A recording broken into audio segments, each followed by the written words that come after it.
Dívida bilionária com juros astronômicos, jogadores colocando o clube na justiça, déficit milionário, demissões em massa. Será que isso tudo está realmente acontecendo e o Clube Atlético Mineiro corre sérios riscos de ter suas portas fechadas, como já aconteceu com outros gigantes do futebol brasileiro? Como que para espelhar o que enfrentamos na política brasileira nos últimos 30 anos, a corrupção e a má gestão têm sido problemas persistentes da maioria dos grandes clubes brasileiros. Desde presidentes do clube saindo com o carro cheio de dinheiro do estádio, escândalo de desvio de verbas, corrupção envolvendo a venda de ingressos, desvio de recursos e irregularidades nas negociações de jogadores, e na utilização de verbas públicas. Tudo isso, infelizmente, faz parte da história de vários dos grandes clubes do Brasil. O que é claro para todos é que essa é a receita para o desastre, e com o Atlético Mineiro não foi diferente.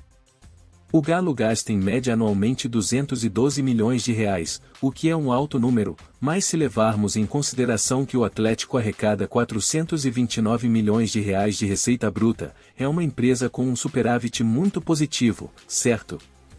Errado. O Atlético Mineiro vive um momento bastante delicado no que diz respeito ao aspecto econômico, com uma dívida de mais de 2 bilhões de reais, a maior dívida da história do futebol brasileiro e um futuro agonizante a curto prazo. De acordo com o balanço da instituição, a dívida líquida chegou a 1,8 bilhão de reais. 440 milhões de reais em títulos de dívidas da Arena MRV, 600 milhões de reais com bancos, 300 milhões de reais de Profut, 300 milhões de reais com Rubens Menin e Ricardo Guimarães, 160 milhões de reais de dívidas trabalhistas, acordos na justiça, clubes e agentes. Vale lembrar que em 2014 a dívida total era de 560 milhões de reais. O maior aumento aconteceu de 2021 para 2022, com um aumento de 259 milhões de reais. A diretoria havia prometido uma diminuição do endividamento. No entanto, não teve sucesso e viu o buraco ficar mais fundo. Atualmente os cartolas apostam em empréstimos para o clube sobreviver. Essas quantias seriam usadas pelo Atlético Mineiro para pagar outras dívidas, algumas delas de empréstimos, mas com vencimentos recentes. Além dos empréstimos, o Atlético Mineiro tenta de todas as formas reduzir o custo do futebol.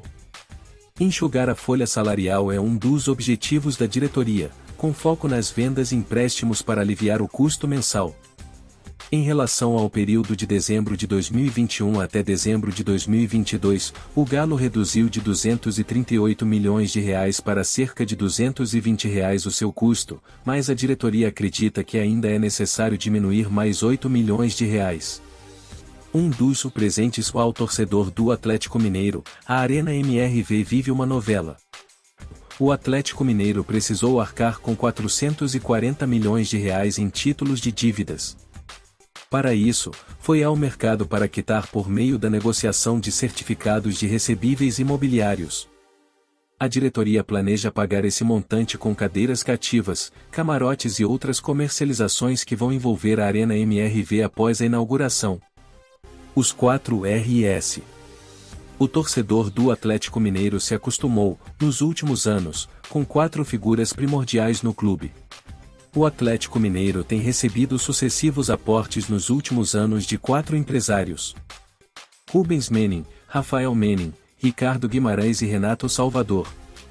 Os mecenas já emprestaram mais de 200 milhões de reais para o clube. O aporte da família Menin foi um mútuo de 130 milhões de reais, sem juros. Além de injetar diretamente dinheiro no clube, a família Menin, por meio da incorporadora MRV, estampa sua marca na camisa do Atlético Mineiro e exerceu a aquisição dos name rights da Arena MRV. A dívida bancária e com os mecenas subiu para 843,5 milhões de reais, o que representa um crescimento de 263,6 milhões de reais no ano.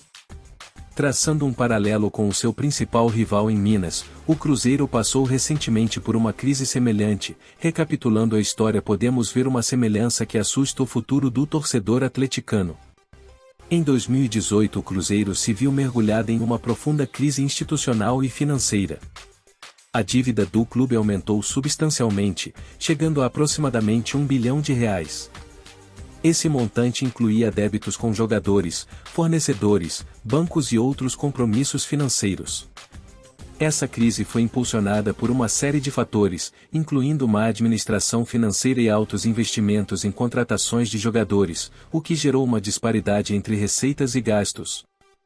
Além disso, a gestão interna enfrentou denúncias de irregularidades, que abalaram a confiança dos torcedores e parceiros.